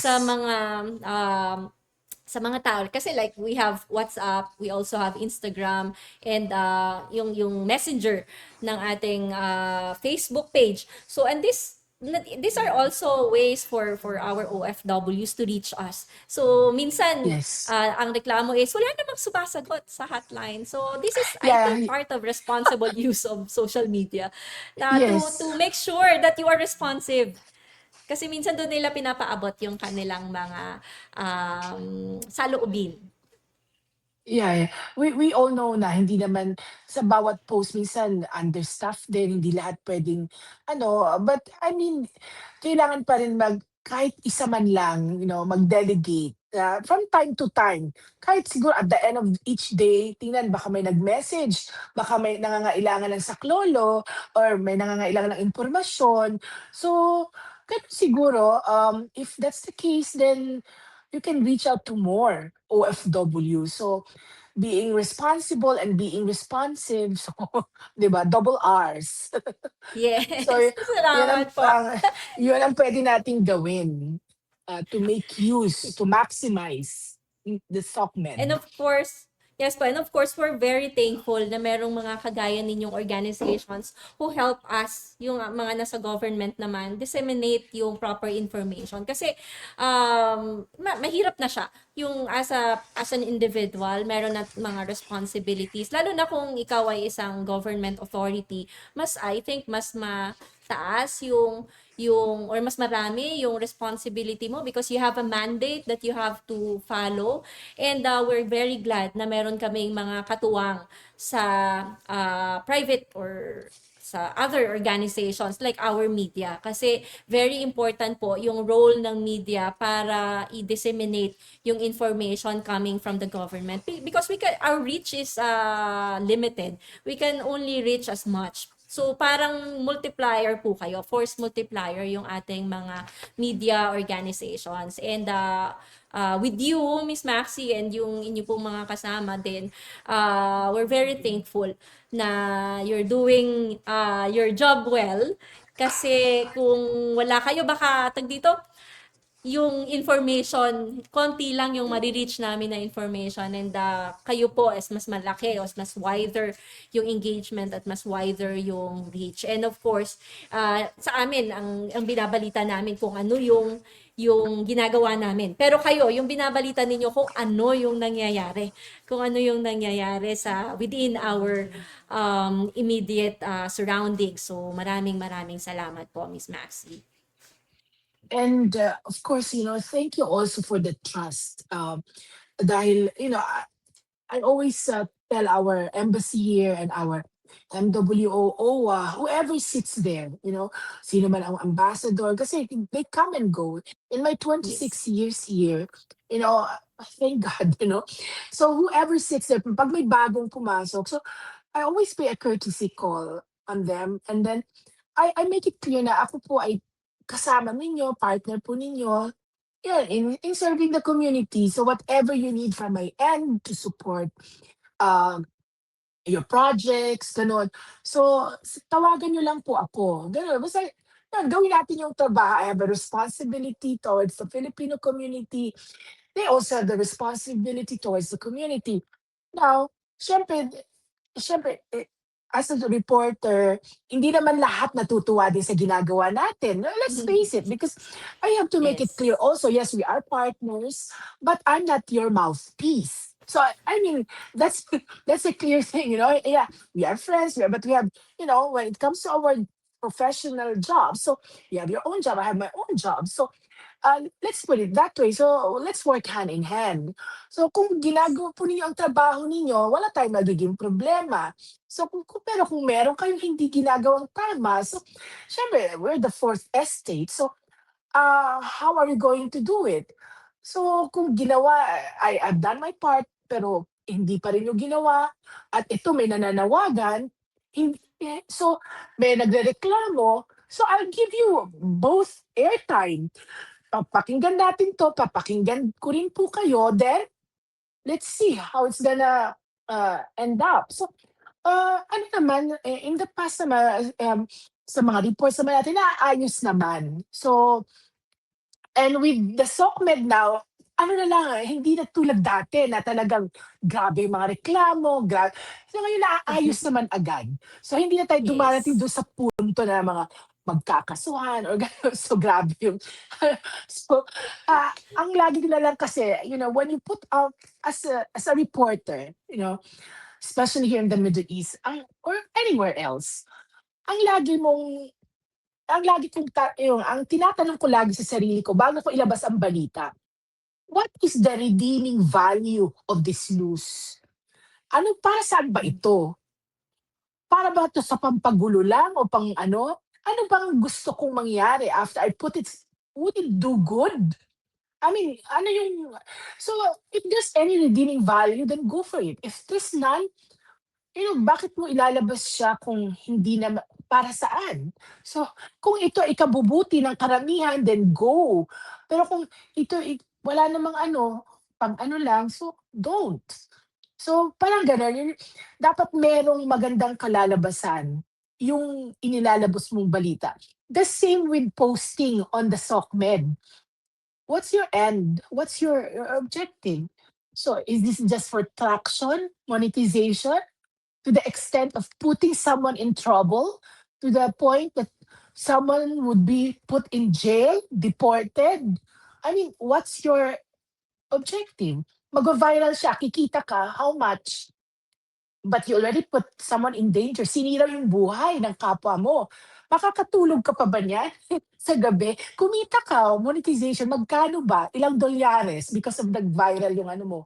So, I mean, at the end of the day, konsensya mo pa rin yung kalaban mo eh. Doing the right thing. In anything that you do the right thing. Even in SOCMED, you know, with the advent of SOCMED, with this technology, it's always a double-edged sword. So, may maraming mga advantages, maraming disadvantages. So, it can make you or break you. Or break, So, nasa sa yes. inyo na. So, SOCMED, yung per se, they're good. They're good tools. But it's how you use these tools for the good or for the bad.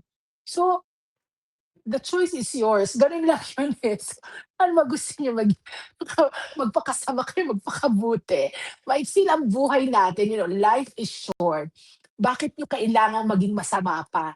Parang let's just be good. Spread kindness, spread positivity. Let's face it, I don't wanna be morbid, but life is short. Lahat tayo, temporary lang dito. We all gonna go one day, but so anong iiwan mong legacy? I mean, kasamaan, Yes. kabutihan. So, this is how life should be. Life is short. Happy na lang tayo. Happy na lang. Yes. Spread positivity.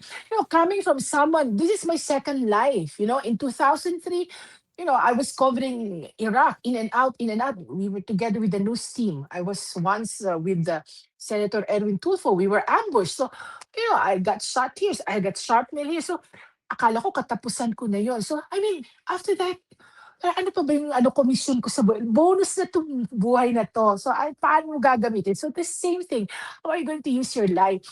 Magpakasama ka sa SOCMED, maghasik ka ng lagim, o magpakabuti. Happy-happy na lang, gano'n, positive vibes, love lang, 'di ba? So, Yes. Yes, so tama. so yun, I mean, simple lang yun eh. SOCMED, masaya tayo eh, nagkakausap tayo. Imagine, amazing, amazing. Nandiyan kayo sa Jeddah, I'm here sa Kuwait, okay? So, Yes. nag-uusap tayo, parang nandiyan lang, kaharap ko lang Opo. si Vice Consul. Ang lapit, no?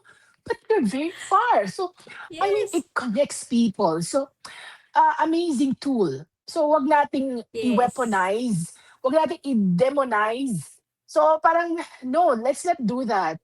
So, gamitin natin yung mga entrepreneurs diyan, sige, magpakayaman kayo basta sa tamang paraan.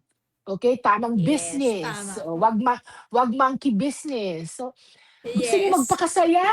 Okay, kung dito sa Middle East, ano lang, saktong saya lang, wag masyadong naghuhubad diyan sa mga pampublikong lugar. Sa Wag TikTok. yung mga wag yung mga damit nakita ng kaluluwa natin. I mean, Revealing. yeah, so Yes.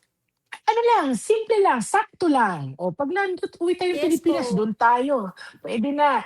So, let's just abide by the rules of our host Yes. country para hindi tayo mapahamak.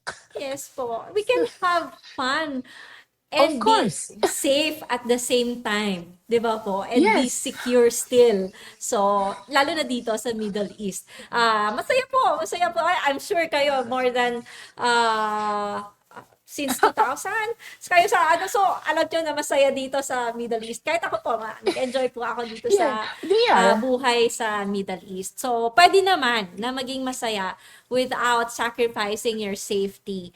So, yun po yung ating reminder sa ating mga viewers. Ito, banggit nyo po na tuwan-tuwa kayo na nandyan kayo sa Kuwait, nandito ako sa Jeddah. Nakita ko po, may isa akong friend, nanonood siya from Canada. So, thank you so much kasi O, 'di nakaabot ba? ng Canada yung ating podcast. So, Everywhere. nagkikwentuhan tayo dito. Tapos, nanonood siya, nakiki-join siya sa atin from Canada. So, hello, Mai. Nanonood siya kanina. I think meron po tayong questions. Siguro before we Yes. end, basahin na lang po natin. Siguro parang may Yes. dalawa akong nakitang question. Yes. Can we post, ayan po, Good Can you, afternoon po. Can sharing or reposting someone else's post have legal consequences, especially here sa Middle East? okay. Kay ano 'to, kay Racheline Rojas, okay? Kung nanonood pa siya at hello kay Miss Alma Fabilar nanonood din. So, depende sa anong klaseng post, okay? So, kung ire-repost mo naman it's, nice, wala namang paninirang puri at, wala namang, misinformation or disinformation, walang problema ang re-repost or share. Magiging problema lang 'yan if there are elements of cyber libel. So yun na yung paninirang puri, pagse-share ng mga fake news, at isa pa yung, mga pinagbabawal ng Ministry of Interior kung kayo nasa Middle East tulad nung nakaraang tensyon, pinagbabawal ang pagpo-post ng mga video ng mga sumasabog Yes. na quities sa taas, mga gano'n. So hindi puwede yung mga gano'n. So as long as they don't, go against the rules or the laws of the host country, then you are safe to share whatever you want to share. So yun lang po ang lagi nating tandaan, basta hindi siya nakakasira ng puri at lumalabag sa batas ng host country kung nasaan man po kayo ngayong bansa. Nasaan ho ba kayo, Miss Racheline? So yun po. Mhm. Ayan po.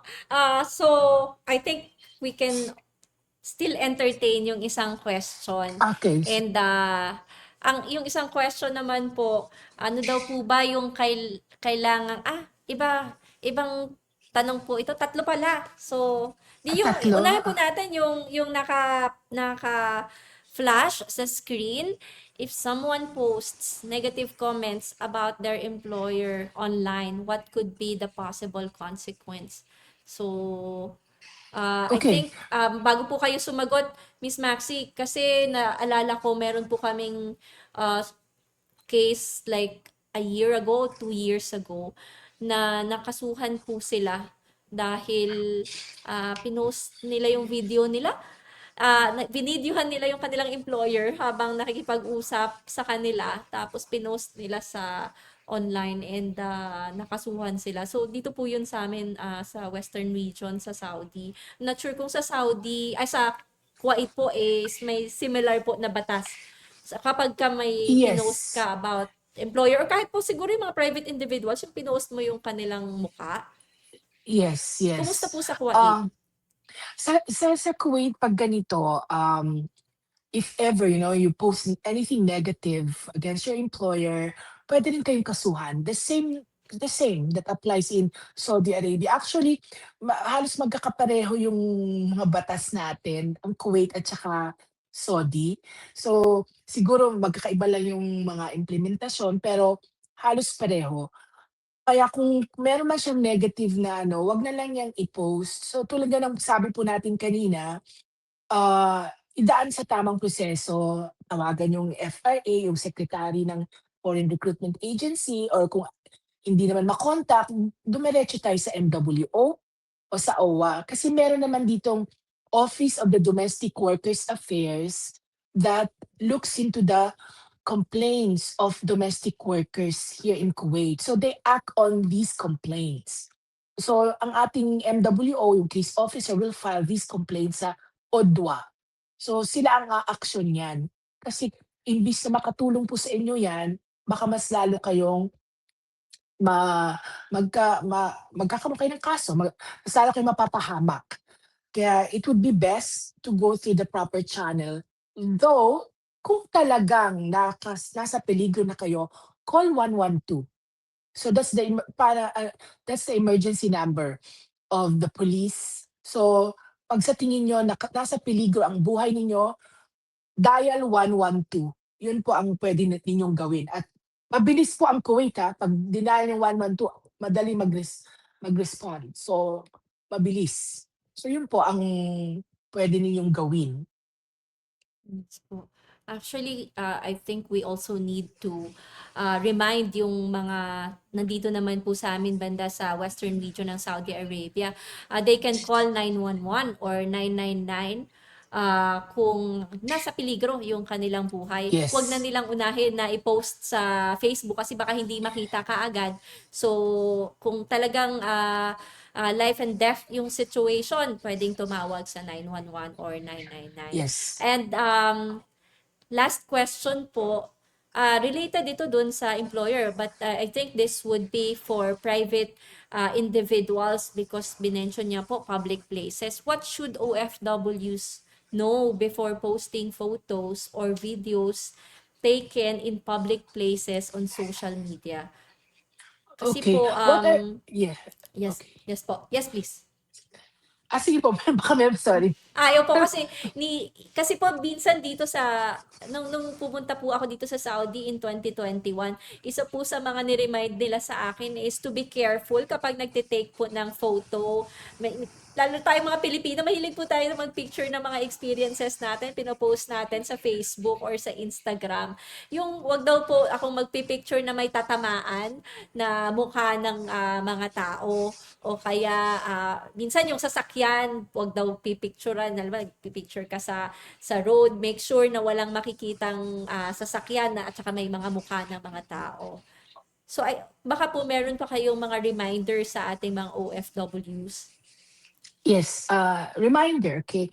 So, dito sa Kuwait merong kahit siguro diyan sa Saudi, may mga restricted places na no photography. So, let's take yung mga police stations, so wag kayong magse-selfie. Nasa police station ang background ninyo, wag kayong magse-selfie or kung military installations, sa mga ministries, yung Ministry of Justice or yung mga bawal na ano, may nakalagay naman, parang no photography, no video. Huwag kayong huwag kayong magpi-picture kung kayo ay nasa border. That's a no-no. You'll end up in jail. So yung border tulad yan kung tatawid kayo papuntang Iraq, nasa Abdali, that's the border. Kahit na PAFG, papuntang Saudi, you are not allowed to take photos of checkpoints or videos. You are not allowed to take photos of ambulance o yung mga biktima, i-video mo yung biktima, o di kaya yung may nasusunog na building, video mo yun, ipo-post mo. So you are not allowed to do that. Otherwise, you'll be facing legal repercussions. So, yun. So, isa pa, tama po yun kahit dito, huwag kayong mag-picture na may kasama lalo na yung mga lokal. Tas kitang-kita yung mukha nila dun sa video ninyo, sa sa photos, pati kahit yung tulad nun, yung mga, plate numbers ng sasakyan din. So, let's avoid that kasi it's an intrusion of privacy. Puwede kayong kasuhan, for that. So, yun lang siguro i-take into account tsaka yung mga proper ano, decorum, yung pananamit, in public magfo-photo ka, video. So, yun, those are the things that you have to take into account to stay out of trouble and not to face any legal case or any legal repercussion for doing such, videos or photos. Thank you, Miss Maxi. I think that's the last question from the comment section. And Yeah, that's from that's also Len. Miss Len, yes po. And Yes. I think that's also the end of our podcast. Siguro magkakwentuhan na lang tayo ulit kapag nagkita po tayo when you visit, Yeah, hopefully, I will visit Jeddah soon. soon. Sige po. And again, maraming salamat, Miss Thank Maxi, you. for I should thank you. everything that you Thank you. shared. Salamat po. Pero ano Walang na lang po, anuman. siguro last question na lang, pero hindi to question, is Sure. parang ano po yung inyong message? Last message na lang sa ating mga OFWs na nanonood at manunood pa kasi yung Facebook Live pala stays on Facebook for like I think a month. And we also record our podcast and post on our YouTube account para dun sa mga hindi nakapanood. So siguro po last message to our OFWs on responsible use of social media. Yun, gamitin po natin ang social media para po sa kabutihan, 'wag sa kasamaan. At bago po tayo mag-share, mag-click, at mag-upload ng anumang video or photo, lagi po nating isipin, ano ba ang maidudulot nito? Kabutihan ba o kasamaan? At lagi nating tandaan, tayo po ay wala sa ating sariling bayan. Tayo po ay mga dayuhan dito. Kung saan man tayo naroon dito sa gitnang silangan, sundin po natin ang kanilang batas, ang kanilang mga alituntunin, at wag po tayong lumabag kung gusto nating tumagal at manatili sa bansa na ating kinalalagyan ngayon, at siyempre patuloy na magtatrabaho para mabigyan ng magandang kinabukasan ang ating mga mahal sa buhay. So yun lang, at lagi kong sinasabi 'no, na sa lahat po na may mga pinagdaraanan diyan, daanan lamang at huwag tambayan. Life is short, live and love to the max. So this is Maxi saying thank you so much to the Philippine Consulate General in Jeddah, most especially to Vice Consul Cristal Rabanal, and of course, Consul General Romel Romato, and to the rest of the embassy officials and staff of PCG in Jeddah. Thank you for this wonderful afternoon and for giving me this wonderful opportunity to share and be with you, and let's just be happy. Happy lang tayo. Yes Thank you po. po. Maraming salamat again, Miss Maxi Santiago, ABS-CBN Senior Correspondent and Global Head of News Operations of the Filipino Correspondent Network, para sa Thank you. pagpapaunlak po sa aming podcast this June, ang responsible use of social media for OFWs, lalo na dito sa gitnang silangan. Again, thank you so much po. At napakainit man dyan sa Kuwait. Hopefully, mainit din ang masaya ang hapon mo. Hapon pa lang po, 3:00 pa lang. And have a nice Yes. day. Have a great day ahead po, Miss Maxi. And hope to see you soon here in Jeddah. Sana po makapasyal kayo or baka makapasyal kami sa Kuwait. So, salamat Inshallah, po. inshallah. Thank you po, Have a great, inshallah. Salamat po. have a great weekend. Have a Thank great you. weekend po. Thank you po. Thank you po. Thank you.